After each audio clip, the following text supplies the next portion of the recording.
Hollow cricketers Vizag Manikanta మీద ఆడిన first కౌంటీలో local bowlers గెలిచారు. మరి సెకండ్ కౌంటీ ఎవరు గెలుస్తారో చూసేద్దాం పదండి. Same match 5 overs 75. Vizag Manikanta batting, Harish Akhil bowling. Revenge match అవుతుందా, వన్ సైడ్ అవుతుందా? రివెంజ్ మ్యాచ్ అవుతుంది. మణికంఠ కొట్టేస్తాడు.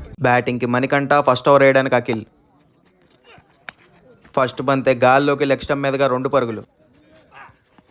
మరొకసారి గాల్లోకి అదే లెగ్ స్టంప్ మీదుగా, ఈసారి ర్యాపిడో. కవర్స్ మీదుగా gap shot, 2 runs. First over ఆఖరి బంతి ఆఫ్ స్టంప్ మీదుగా గాల్లోకి. First wicket gone. First over 14/1. Second over first బంతే గాల్లోకి 2 runs. ఈసారి మనీ కొట్టాడు పెద్ద 6. మరొక గ్యాప్ షాట్ కవర్స్ మీదుగా 2 పరుగులు. 2 ఓవర్లకు 28/1. మూడో ఓవర్ మొదటి బంతి మన మీద నుంచి 1 పరుగు.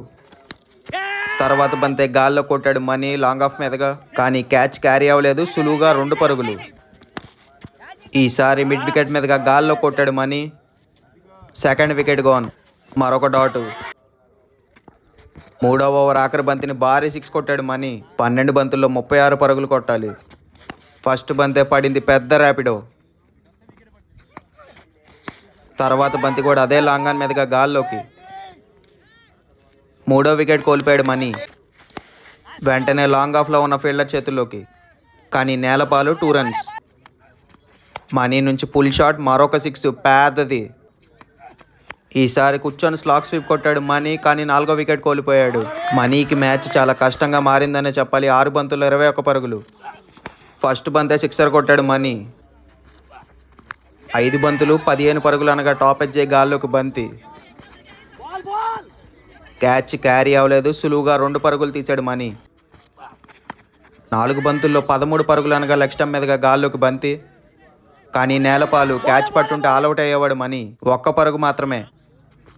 3 బంతుల్లో 12 పరుగులు కొట్టాలంటే ఇన్సైడ్ ఎడ్జ్ వెనక్కి బంతి, కుప్పల వల్ల బౌండరీ వెళ్ళలేదు, 3 పరుగులు.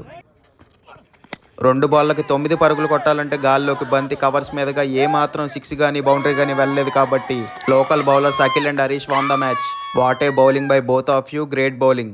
Bad luck Manikanta. 2 కౌంటీలు ఆడారు, 2 కౌంటీలు 75 runs డిఫెండ్ చేసి లోకల్ బౌలర్స్ గెలిచారు. Do follow and subscribe county cricket.